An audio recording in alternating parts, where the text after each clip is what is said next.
Good afternoon, everyone, and welcome to the launch of the new child abuse reporting line 211. My name is Debbie Bissoon, and it is indeed an honor to be your host this afternoon. Today, we continue the work to prioritize the future of Jamaica by prioritizing their safety.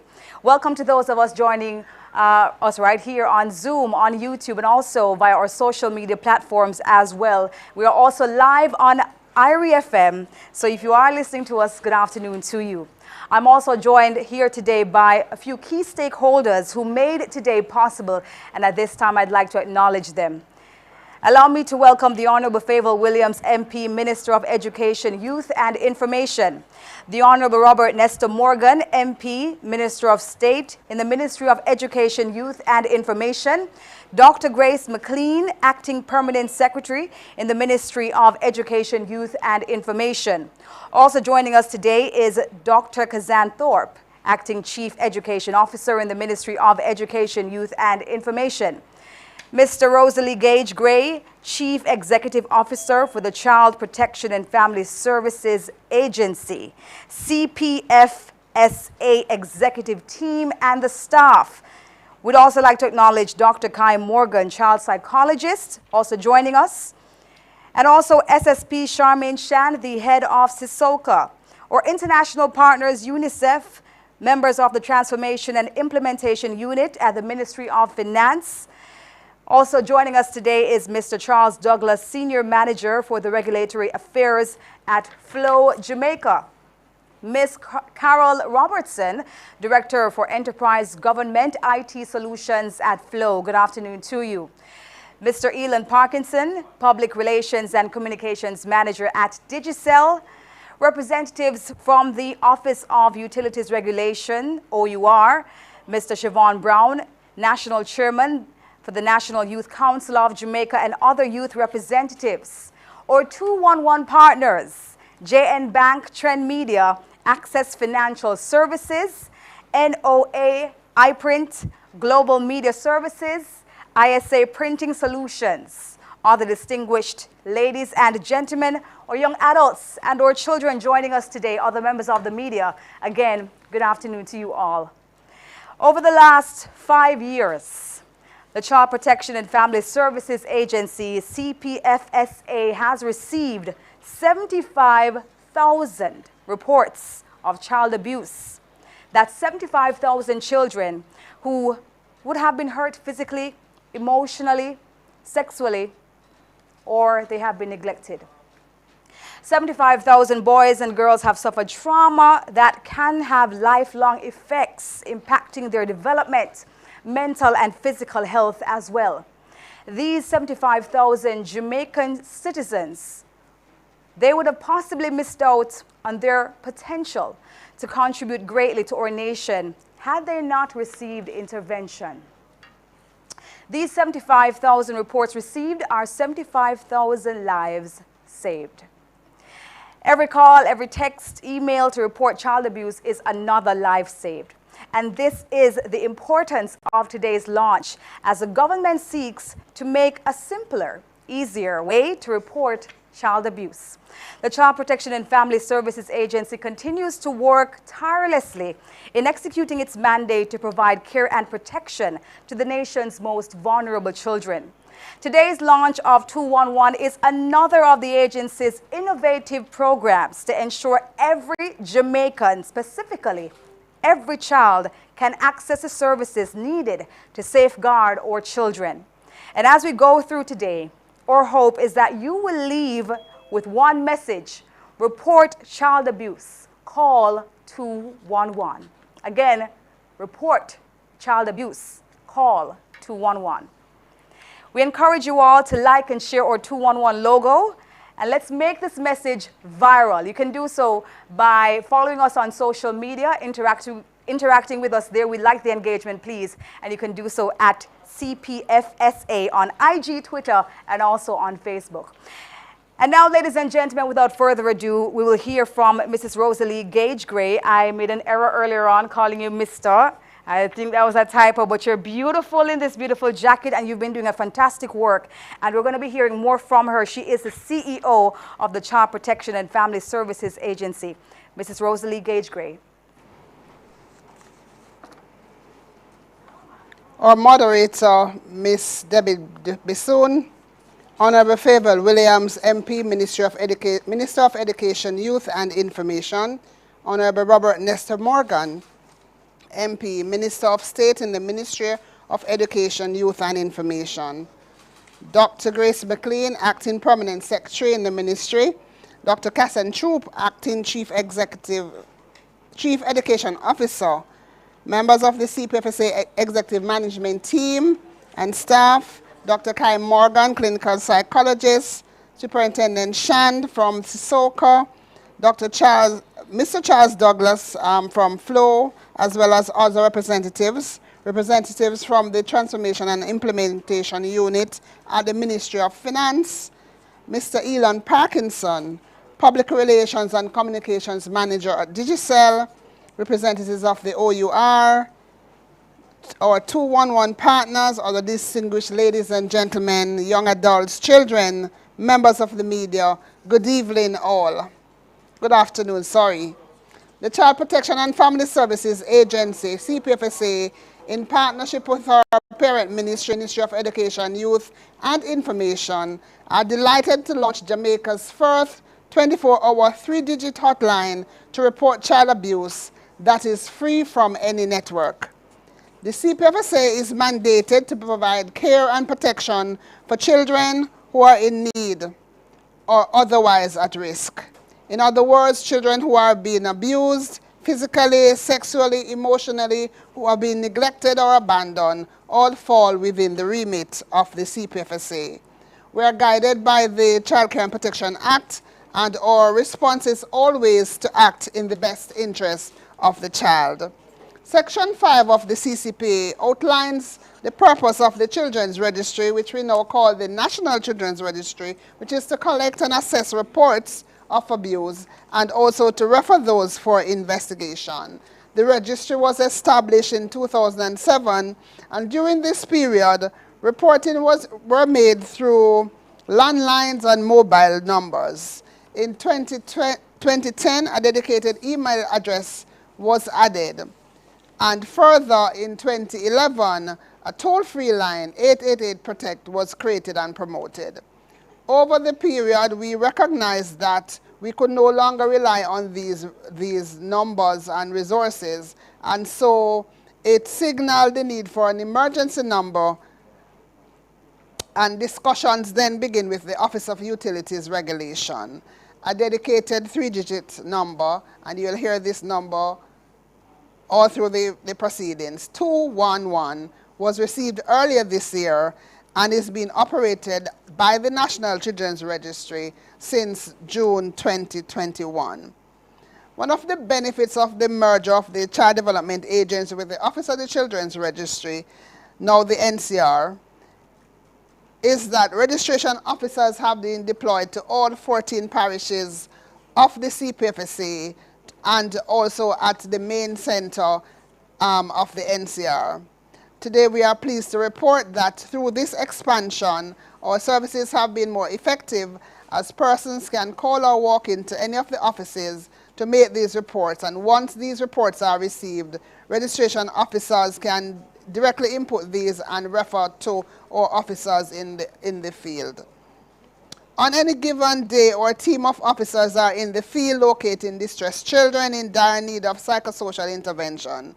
We have seen firsthand children with bruises, severely traumatized and feeling hopeless. When a child presents with these conditions, our course of action is to ensure that this child gets the best care by creating a safe space, utilizing play and art therapy, and creating a care plan that would enable them to live a normal and healthy life. On average, the National Children's Registry received on a monthly basis over 1,200 cases. We saw a reduction during the early days of the pandemic, but we have been receiving steadily over 1,000 cases since June of this year. Our officers can receive calls remotely, which is in keeping with the call center standards. Importantly, we are now able to track the number of calls received on any given day through a call reporting software. This technology is ensuring that all our calls are received, dispatched, and actioned immediately. In rescuing children from abusive homes or environments, we are often met with the notion that we are here to take away the children.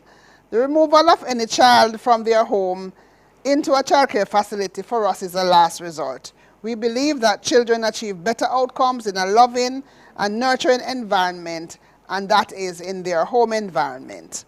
It is our hope that no child will be abused. If children are suspected or known of being abused, we are encouraging every neighbor, family member, friend to call 211. Your call can save a child's life.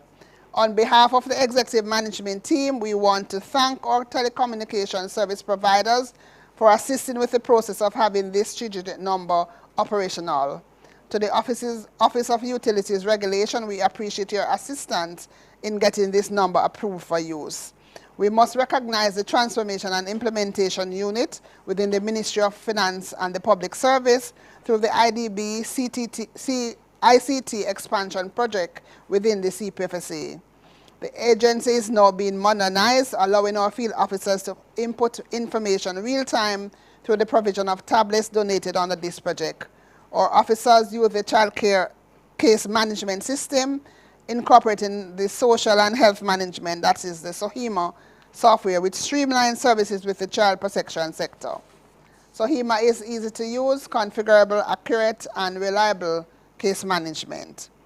UNICEF has also been one of our main partners on this journey of ensuring that we receive and are able to respond to child abuse reports through campaigns and financial contribution, especially when we first set up the 88 Protect line. We encourage our children to report if they are being abused or to report if they know of any of their friends who are being abused. We are finding creative ways to engage our children and have added our child protection mascot, Mr. Protector, who will enhance educational components to teach our children about abuse, how to identify it and how to report it. Easy, call 211. This forms part of our robust public education campaign utilizing various media and this will be rolled out over the next 6 to 12 months. We seek the partnership of every Jamaican to help us with the promotion of measures to prevent, reduce, or eliminate the phenomenon of child abuse. We are grateful to all corporate and individual partners who have answered the call for action and are playing a role in the fight for our children. If you know or suspect that a child is being abused, please make that call. Call 211. Report child abuse, call 211. Thank you. Thank you, Mrs. Rosalie Gage Gray, Chief Executive Officer for the Child Protection and Family Services Agency, for the opening remarks and really a good overview of the mandate of the Child Protection and Family Services Agency. Thanks again, and I must applaud you and the team for doing an amazing job. I know that it is a big task, but I always say, my grandmother reminds me of this sometimes, that God gives the biggest task to his strongest soldiers. And so we're very happy to know that we have an agency that continues to work to protect our children of Jamaica. Again, and I'm going to say it so many times during the course of today's proceeding, that we must report child abuse. Call 211.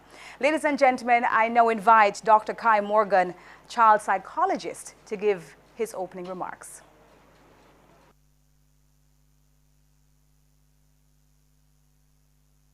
Greetings to everyone. Maybe Bisoon, Honorable Faber Williams, Minister of Education, Youth and Information, Honorable Robert Nestor Morgan, Minister of State, Minister of Education, Youth and Information, Dr. Grace McLean, Acting Permanent Secretary, Minister of Education, Youth and Information, Dr. Kassan Troop, Acting Chief Education Officer in the same ministry. And I really, all protocols observed, everybody, the children, adults, adolescents, all our partners at this 211 hotline, welcome. I am here really to talk about why it is that this hotline is important and why it is that we call on everyone as civilians, neighbors, friends, etc., family members, to highlight the importance of abuse and what it does to our children. So we are not only talking about saving the physical lives of our children, but we're talking about saving them emotionally as well. And this becomes extremely critical because what is trauma? Trauma is what we're really talking about. And trauma is very broad. It's broad, but it includes exactly what we're dealing with here today, which is all the types of abuse, which includes physical abuse, which includes sexual abuse, which includes emotional abuse, and also neglect. So these are important factors for us to understand, because these things actually cause changes in our brain. And this is really critical for all of us to get. It really causes some major changes in our brain structure, right? This has been shown for the past 20 years with research on trauma. I'm not the only one saying it. There are changes in our brain structure when we have been traumatized. And these changes mean that what we call our thinking brain, the brain that is supposed to be making judgment and decisions and implementing and planning and organizing, are impacted. And the brain that is most at the forefront, the part of our brain that is driving us, is the emotional primitive brain, the brain that was our mainstay when we were little children and we could not, little babies, and we could not manage or deal with much, and we would just cry, right? So we're talking about the impact of these events, of traumatic events on our children. And when I speak of how this impacts us, it is extremely broad.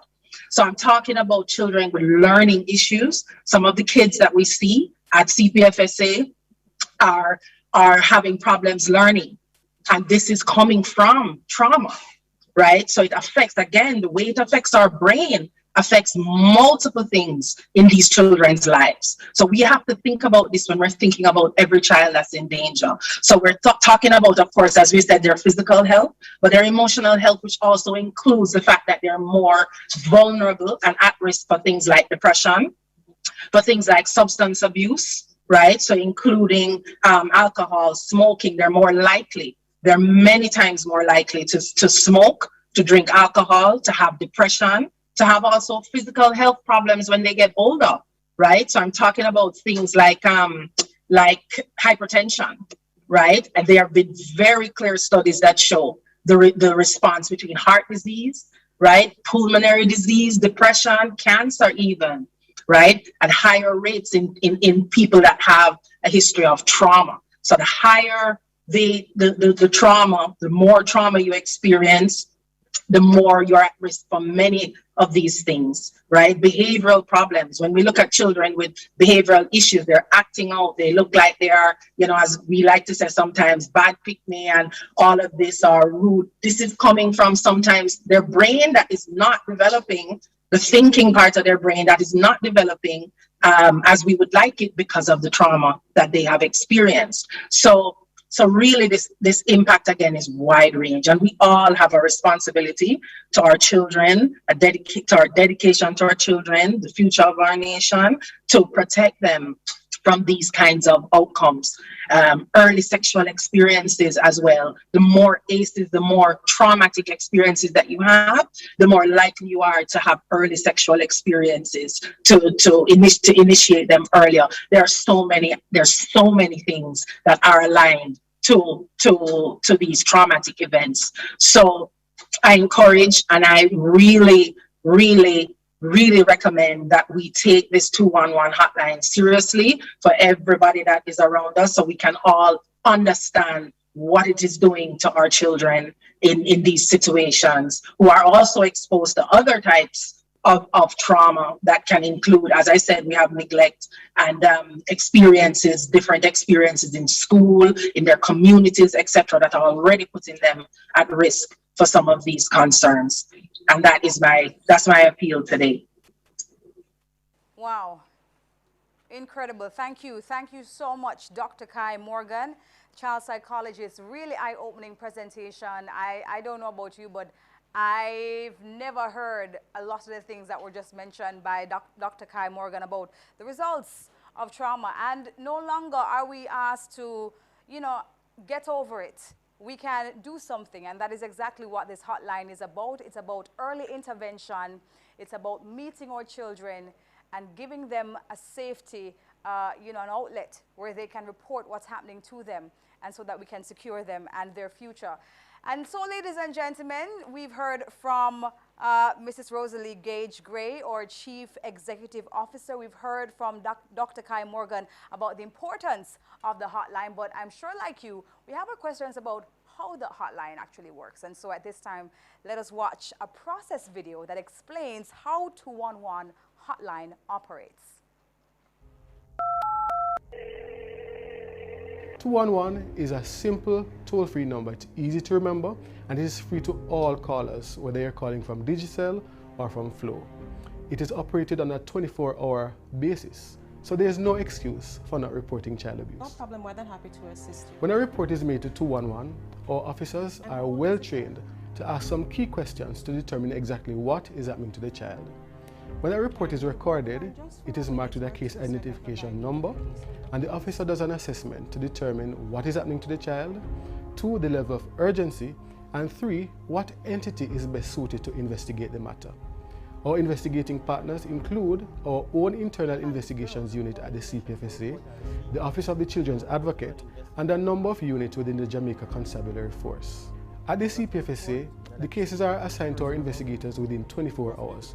They will then go out into the field to do an assessment to verify whether the allegations in the report are true and what actions are needed to respond to the child who is in need of care and protection. It is confidential. You can be guaranteed that every call that comes into 211 is treated as secret and confidential.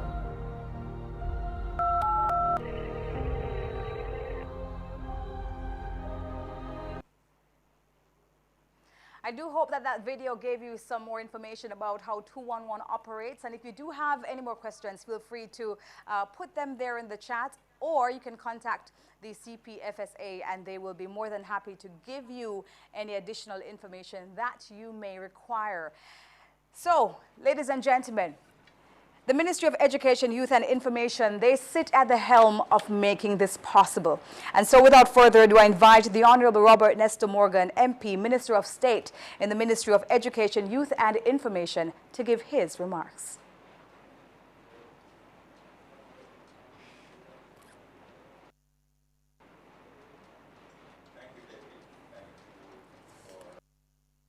A warm welcome. I would like to recognize the Minister of Education, Youth and Information, the Honorable Favour Williams, also Dr. Grace McLean, Acting Permanent Secretary in the Ministry of Education, Youth and Information, Dr. Cassan Troop, Acting Chief Education Officer here at the Ministry, Mrs. Rosalie Gage-Gray, Chief Executive Officer of the Child Protection and Family Services Agency, Dr. Kai Morgan, child psychologist, Mr.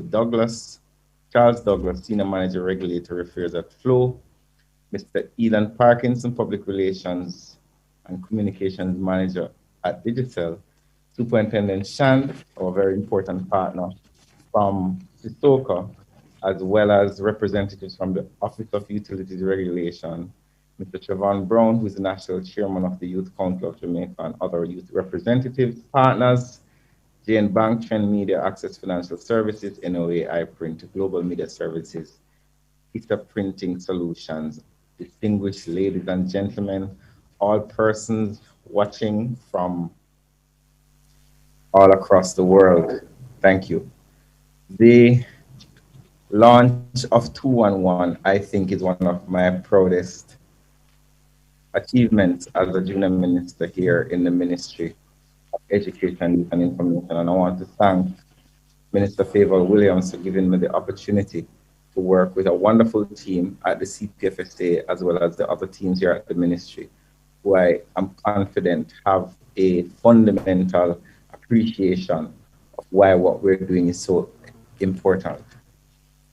When I approached Ms. Gage-Gray many months ago as to how can we simplify the ability of children to access a number for them to report whether or not they were being abused, we started a process of contemplating how would it work. I then reached out to the OUR who advised me that we can get a number, a 3-digit number, to give children access. I must thank the CPFSA and for the work that they have done in collaborating with Flow and Digicel as well as the OUR in order to allow this to happen. I know it was a collaborative effort to get all the regulatory things done as well as all the technical specifications, also in setting up the call center and training the persons. 211 is very important as it is the first 24-hour manned hotline for children to get access to. Why is it important to have a 24-hour hotline? Children are not abused 9 to 5. Many children are abused late at nights, early in the mornings, on the streets, in the evenings, etc. So it is important that children have a quick access to a number which they can use as close to the incident of abuse as possible. Because the longer a child takes to report an abuse, in some cases it's harder for the child to report it or to relive the experience by talking about it. So giving children an easy number to remember. We appreciate the work that 888 Protect has done in the decade that it has been around. But one of the challenges that we have recognized with 888 Protect is that it's sometimes challenging, especially for younger children, to remember how to dial it. So this option gives us a good opportunity to create more access to help for children. The other important point that I wish to raise is that what we're seeking to do is to interconnect what I call the child care ecosystem in Jamaica. So there are a myriad of numbers out there. You have the suicide prevention hotline at the Ministry of Health. You have a number at the Children Advocate Office. You have several other numbers. And what we're trying to do is to interconnect all these numbers where these numbers talk to each other. So if somebody calls 211 and has an issue with suicide, we should eventually be able to just press a button and send them to the suicide prevention hotline. If somebody calls and wants a counseling help, we should be also able to press a number and send them to where they want to go. So it's, yes, the main purpose of it is a child abuse reporting hotline.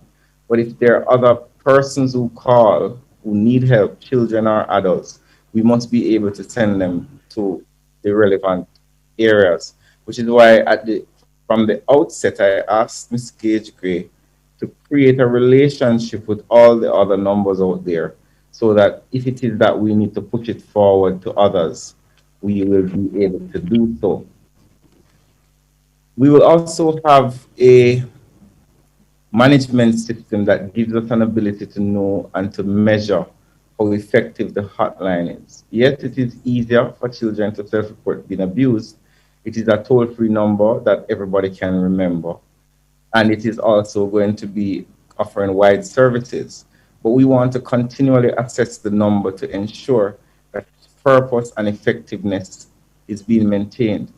If a number is there and people call it and they do not get results from using the number, then eventually the credibility of the number will be challenged.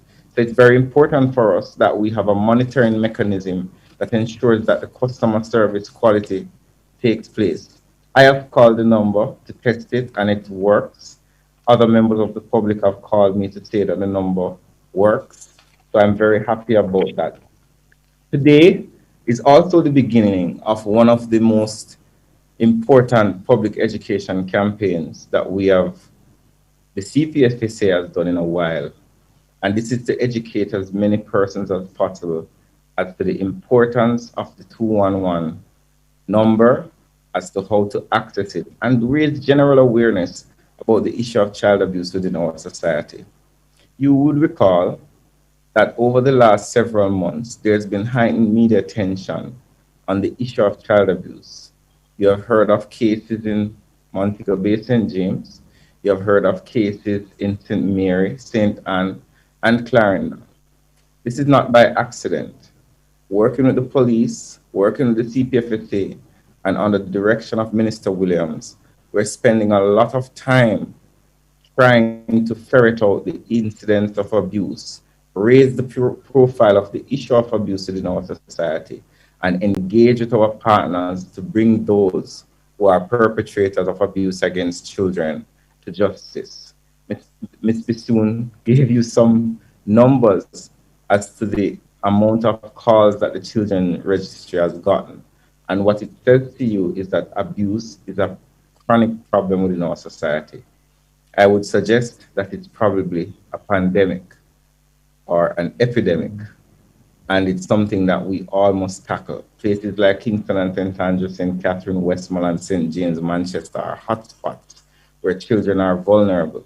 And it is for that reason that our education campaign is going to focus, have a laser-like focus on areas like those that where challenges are existing.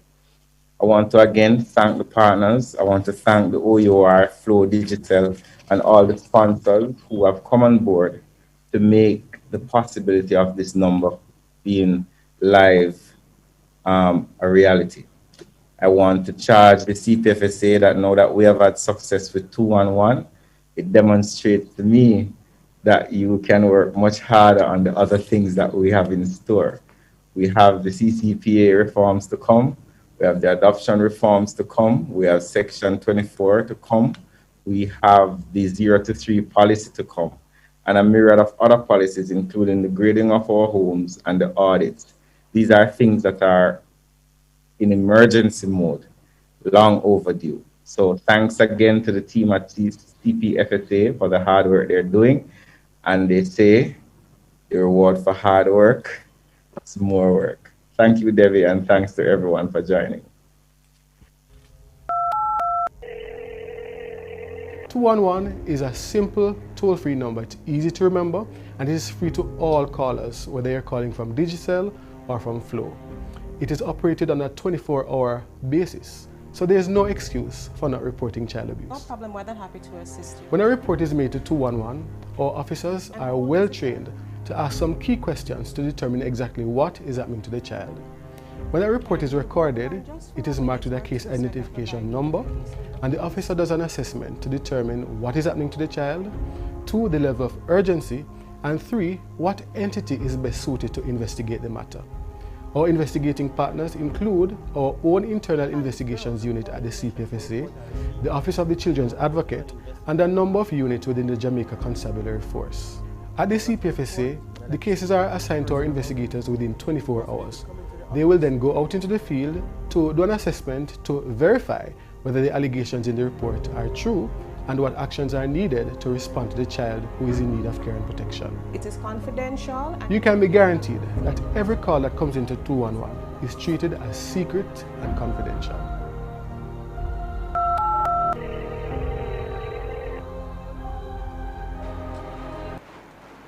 Thank you so much, Minister. Thank you to the Honorable Robert Nesta Morgan, Minister of State in the Ministry of Education, Youth and Information. He said it best, you know, the gift for great work is really more work, and really the work begins now, because this is when we get to see how many of our children have now found, you know, the courage.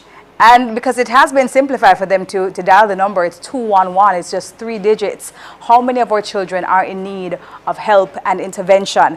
Thank you again, Minister, for underscoring the importance of this line for our nation's children, and also giving us really a small insight into the work that went on behind the scenes for us to get to this point where we have this 3-digit number that is available across networks and is also free, absolutely free. So the caller pays nothing at all, and you can call 24 hours of the day. As Minister said, abuse doesn't only happen 9 to 5, it happens many of the odd hours, during the day that we would not expect it. And so we need to ensure that our children have a place of safety that they can call. And so we thank you again, Minister. You've been seeing the video being played, ladies and gentlemen, of the process of how 211 works. And now we have another video that goes into even more explanation. Since the start of the year, there have been 600 reports of emotional abuse, 1,203 reports of sexual abuse, 1,465 reports of physical abuse, 2,528 reports of neglect. Stop sexual abuse. Stop physical abuse. Stop emotional abuse. Stop child neglect. Report child abuse. Call 211. It is a phrase that you're going to be hearing from today moving forward every single day, almost on every media outlet that you can think of. It is report child abuse, call 211. It is super important that we all play our role and take on the responsibility that we do have to our nation's children. Ladies and gentlemen, as was said earlier on, the Ministry of Education, Youth and Information, they have been very instrumental in ensuring that we are here today and ensuring that our children have a line that they can call. And at this moment, it is our pleasure to hear from our Honorable Minister, the Honorable Favour Williams, the Minister of Education, Youth and Information.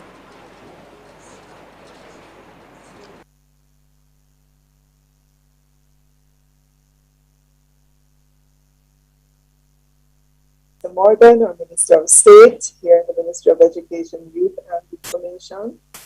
Dr. Grace McLean, our Permanent Secretary Acting, Dr. Kassan Troop, our Chief Education Officer Acting, Mrs. Rosalie Gage Gray, Chief Executive Officer, Child Protection and Family Services Agency, otherwise known as CPFSA, Dr. Kai Morgan, Child Psychologist, and thank you so much, Dr. Morgan, for highlighting to us what happens in the brain when we abuse our children and how that short circuit their capacity to reason. Let me acknowledge as well Mr. Charles Douglas, Senior Manager, Regulatory Affairs at FLO, Mr. Elon Parkinson, Public Relations and Communications Manager at Digicel, Superintendent Sean from Sisoka, representatives from the Office of the Utilities Regulation. Thank you for your help in us getting this number. Mr. Brown, National Chairman, the National Youth Council of Jamaica, and other youth representatives, 211 Partners, Jane Bank, Trend Media, Access Financial Services, iPrint, Global Media Services, ISA Printing Solutions, other distinguished ladies and gentlemen, children, members of the media. I am delighted to join in welcoming all of you to this official launch of the 211 Child Abuse Helpline. First, may I acknowledge just the dogged determination with which the Minister of State, Honorable Robert Nesta Morgan, who brought greetings just now, the way in which he's pushed to have the service in place. While it has been talked about for some time, his enthusiastic efforts, together with that of the team from the Child Protection and Family Services Agency to get it in place, have helped us to be here finally for today's official launch. I must also acknowledge the very generous support from private sector entities and the Office of Utilities Regulation to activate the 211 number as a singular helpline for children at risk or for anyone to report child abuse. This helpline will be manned 24 hours by child care professionals, as was said in the ad, and it's a significant addition to the overarching system to protect the nation's children. This is the kind of service that we would wish we did not need, but regrettably, child abuse across social strata is a very present danger in Jamaica. and we need to employ all the necessary resources to protect our children, to see to the reduction of these cases in Jamaica. We know that child abuse takes many forms. It can be physical, emotional, sexual, or otherwise. It happens in all countries and in any setting. Globally, it is estimated that up to 1 billion children aged 2 to 17 years have experienced some form of abuse, which has a negative impact on their childhood development. Jamaica's National Children's Registry receives roughly 1,200 reports of child abuse monthly, and this comes in all forms. So over the past 10 years, based on the data that we have, 131,383 reports of child abuse were received by the registry. And in 2021, we have had 7,000 reports. Neglect, behavioral problems, physical and sexual abuse are among the highest. The parishes that stand out in terms of the reports are Kingston and St. Andrew, St. Catherine, Westmoreland, St. Anne, St. James, and Manchester.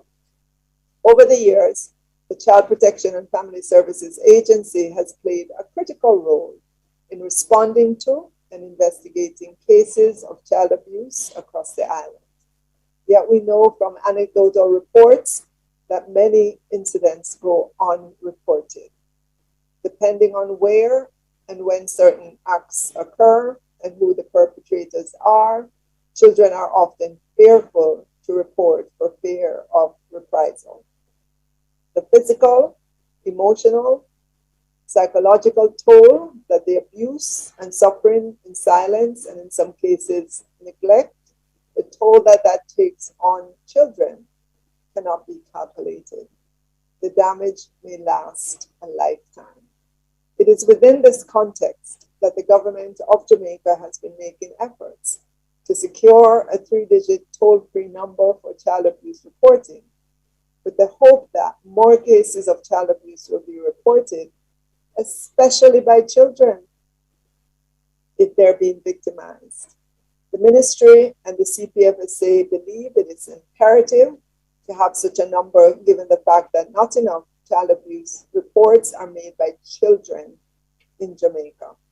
As the CPFSA continues to sensitize our children of their rights, it is anticipated that they will become empowered and encouraged to self-report child abuse.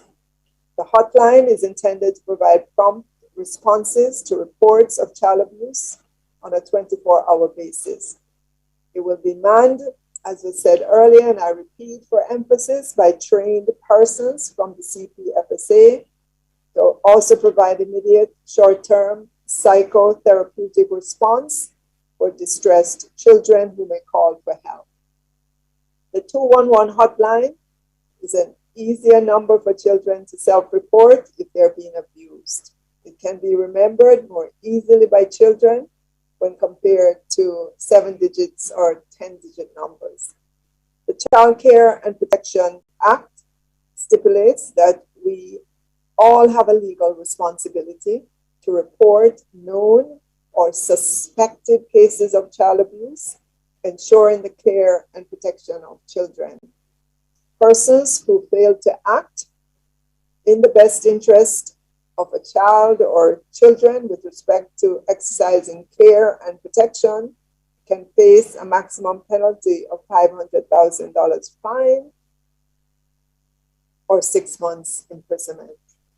By way of reminder, reports can be made to 211, of course, or WhatsApp or text 876-878-2882, or can be report at childprotection.gov.jm.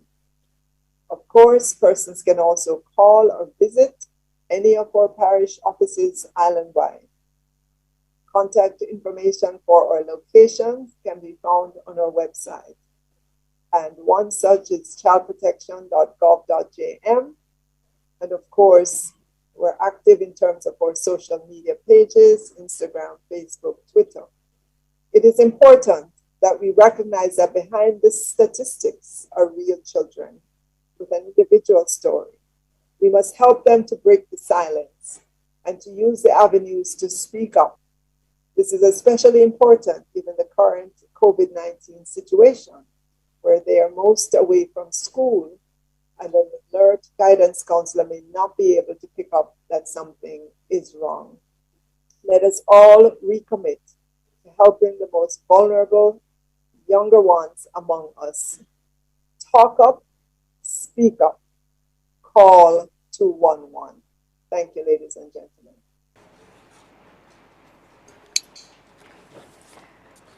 Thank you, Minister. Thank you again to the Honorable Favour Williams, Minister of Education, Youth and Information. And it really is a great feat, a great achievement for us as a country, for us prioritizing our children and also ensuring that they have a space, as we've been saying before, over and over again, that they can call an easy 3-digit number that they will remember on any device, any network, at any point at all during the day or the night that they can call to report child abuse. Thank you again, Minister. Ladies and gentlemen, at this time, we open the floor, the virtual floor that is, to questions that you may have. Media houses, we're asking that you state where you're from, the company you're representing, and also where or who your question is being directed to.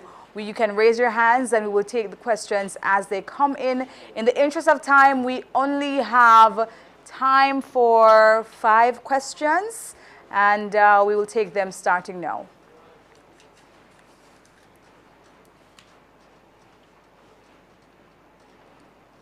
Do we have any questions, team? Yes?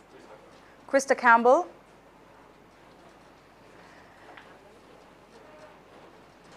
Krista, we're trying to bring you up. Thank you, Debbie. Good day, everyone. Are you hearing me? Yes, we are hearing you, Krista. Krista Campbell, go ahead. TVJ. Yes, I'm from TVJ News.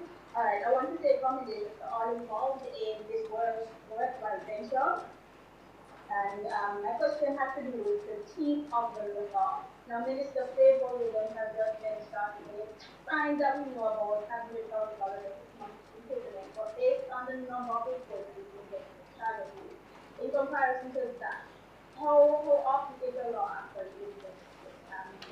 How many persons have been signed, or is there another result of these cases? You want to answer? One question. And in relation to the line, the helpline, I wanted to know if you have enough staff available to receive these reporters. Are you already outlined how many reporters so far this year? Do you have adequate staffing? And also, should someone call, a child call, and you can hear that they're in danger of parents and they're unable to speak on the line, is there a way to track to find where that child is going to be, where the assistance is? How many persons are actually in charge for not reporting? Okay, all right, thank you for that question. Krista, we did not hear the first question clearly. So can you repeat the first question for us, please? And the second question, I believe you were asking if we have enough operators to man the 211 line. And in the event that there is an emergency, how do we track that call if the person was not clear as to where they are? Is that correct? Yes, you're correct. The final 2 questions, but the first question is directed to Minister Favour or anyone who can answer about the teeth of the law. How much teeth does the law have in terms of imprisoning persons or penalizing persons who have been found to either fail to report cases of child abuse or persons who are actually abusing their children? Okay, so we're going to ask Mrs. Rosalie Gage-Gray to take your questions. She'll respond now. Thanks, Krista, for the question. So the Child Care and Protection Act and the provisions there allows for criminal prosecution to be done whenever there is a breach in any of the provisions, whether it is that somebody has abused a child and we can take that before the courts through CISOCA primarily, or that we have seen where, say, a parent who did not report that a child has been abused in their care have been prosecuted. We don't have those statistics. Those statistics we usually get from the police, but we have seen in the past where persons have been charged for not reporting, especially when it's a family situation. So I think the law is strong enough to be able to for action to be taken against persons who don't report, especially persons very close to the children. As you know, we have prescribed persons, the law prescribes certain persons. So your health professionals, your doctors, nurses, you have our teachers, people in the education sector, or social workers have a duty of care to report because they come in direct contact with children across. With respect to the question of whether or not we have enough personnel to respond, so we are building out a 24-hour call center that is operational now, and we have been able to field those calls that have been coming into that center. In addition, as we said before, we have officers in all 14 parishes, and we have investigators in the fields. Now, all our investigators and our social workers are on call 24 hours. And so what we have done to streamline that process is to roster officers who are on call after their regular hours and also on weekends. And so the police knows those persons who are on call, and all of us as executive of the agency do respond as well. So once the call comes into the center, then it is almost immediately referred to an investigator, especially if the risk profile is very high. So we have been able to respond, but we are building out, as we said, with support from TIU, that's the Transformation Unit, who have been helping us to build out the ICT infrastructure within the agency. So we are well on our way to have that fully operational, but we do have sufficient officers now who are responding on a 24-hour basis to the calls. All right, thank you, Mrs. Rosalie Gage-Gray. Krista, I hope that answered your question. Is there anybody else that has a question on Zoom?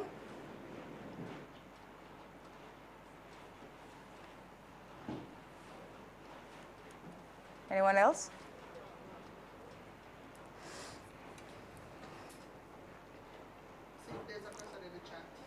We have any questions in, I don't think we have any questions in the chat. We do.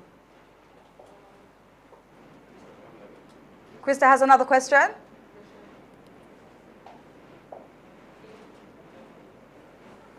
Yes, Debbie, thanks for facilitating. I don't know if Dr. can answer this or Mrs. Gage Gray. It's in relation to the increasing issues as a result of the pandemic, just the toll it's been taking on our children. I want to know if you've seen any increase in suicidal tendencies among our children, and just how we treat with the different psychological issues that our children are facing as a result of this prolonged pandemic. I'm sorry, Krista, I'm going to have to ask you to just repeat your question for me. It's very distorted and it's coming, the audio is going in and out, so we're not hearing you clearly. The question is about the pandemic and if we are seeing increase in suicide. Okay. Right. All right, you want to take this one as well? I think Dr. Morgan, you Dr. will Morgan take that. Is here? Okay. We as I said, the numbers in terms of absolute numbers have not increased, but we are seeing where younger children are presenting with are being abused, those under 12. But as you would well imagine, the pandemic with schools being shuttered, and so we have our children who are not in their usual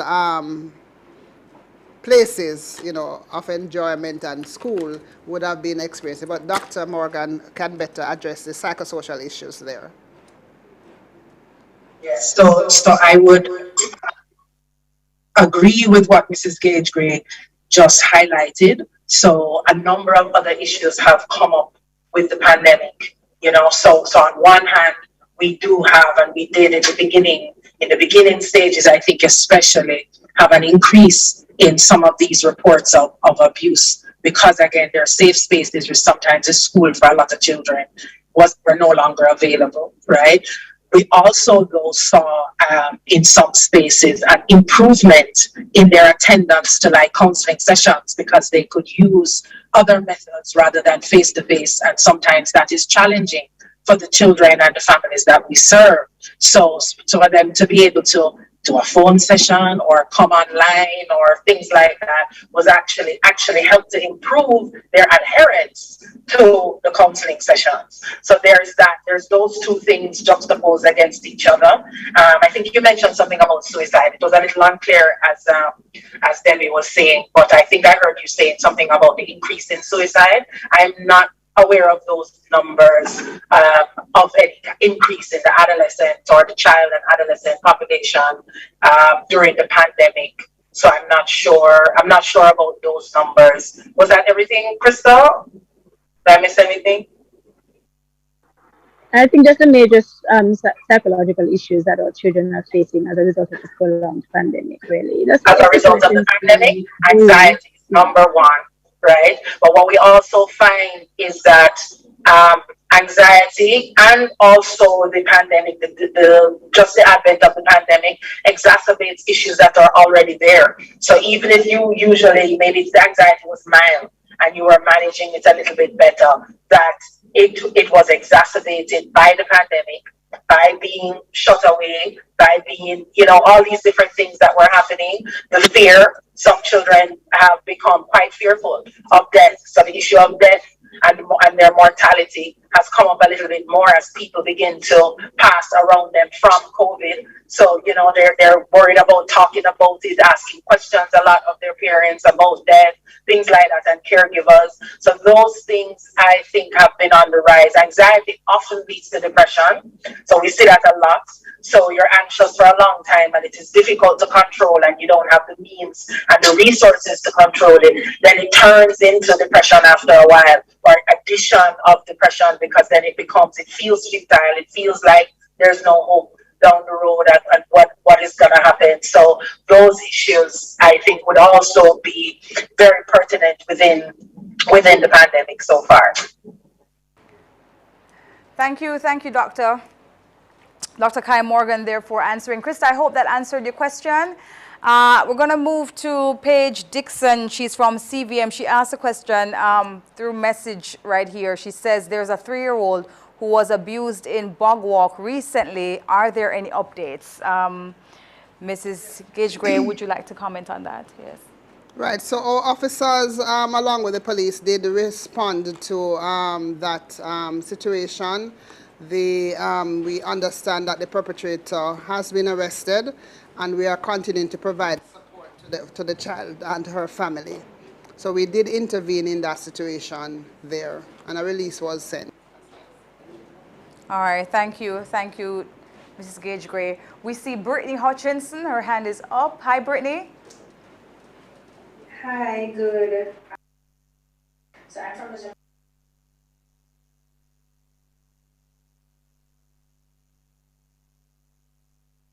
operation today, or has it been in operation launched today? Because I know that staff members would have already been operating the lines over the 14 parishes, so I wanted to make that clear. And also, as it relates to the campaign, will it be maybe just awareness through the social media page, yes, and stuff like that? Okay, Mrs. Gage-Gray, want to take this one as well? So the number has been active since around about June, and so the number, if you call, you can get through on any from any of the networks. So that the number is live and active. Staff have been trained and have been using it, so it is live and working. It will eventually replace the 88 Protect. So we are phasing out 88 Protect, and 211 would be the main number.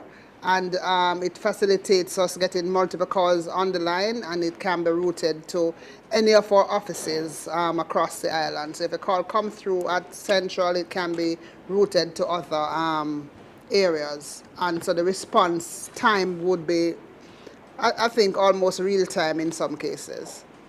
Okay. Thank you, Brittany. Wait, just a follow-up question. If it has been in operation since June, would you be able to tell me how many calls you have received so far, or a rough estimate? Wouldn't be able to give you that response right now, but that's one of the things that Minister Morgan has asked us to track, and so we are tracking those numbers, but I don't have those numbers right now. We could get that for you. All right. All right. Thank you, Brittany. All right, we see Asha Wilkes, who is online with us. Hi, Asha. Can you just tell us which media entity you are representing? Hi, good afternoon. I'm from the Gleaner country. So I wanted to find out, are there any mental health interventions that will be implemented alongside this launch to help children through this emotionally challenging experience? So as a part of our protocol and a part of the response mechanism is that once the reports are received by the Children's Registry, they are required to assess those reports and then refer them for investigation. They are referred to either the investigation arm of the CPFSA or to the Office of the Children's Advocate. Once our investigators get those cases, they do a risk assessment on the cases, and officers are assigned to respond in the field. Based on what is confirmed when they do those investigations, and the intervention could include psychosocial support, it could include other types of support. So yes, there is a team working behind the investigators and the registration officers who collect those reports to have the intervention. One of the things that we'll be doing, as we said, is to assign officers on a roster basis to respond in cases of emergency. What we have done in the past, for example, a child would call on the line or would send us a message, and we have an officer who would be speaking to that child whilst another is trying to get to the location. So we usually, in those cases, especially if a child is suicidal, we have the specialists on the line with the child whilst the other officer is physically getting to the location, or we would report to the police. Okay. Either way, we would get to the location. So we have that provision in place, and that will be strengthened because, as you know, if children are calling and need that support, then we need to get to them. And our officers are trained and are available 24 hours to make those responses. Okay. Thank you, Mrs. Gage Gray. I hope that answers your question. In the interest of time, we can only accommodate one more question. Are there anybody else? Is there anybody else there waiting?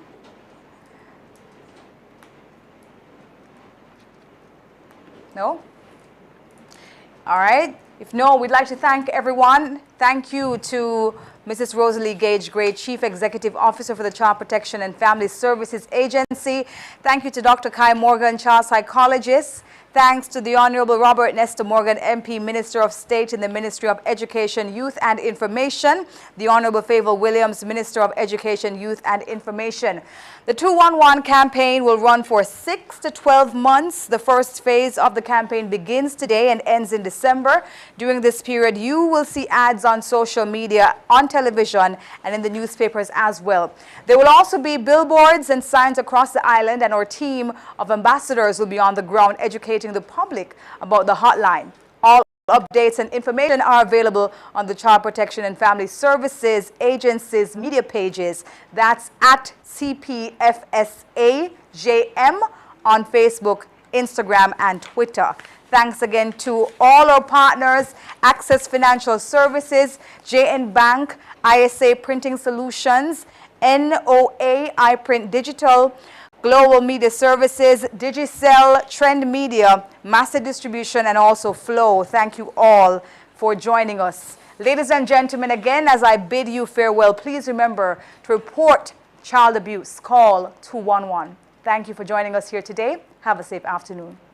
Since the start of the year, there have been 600 reports of emotional abuse, 1,203 reports of sexual abuse, 1,465 reports of physical abuse, 2,528 reports of neglect. Stop sexual abuse. Stop physical abuse. Stop emotional abuse. Stop child neglect. Report child abuse. Call 211.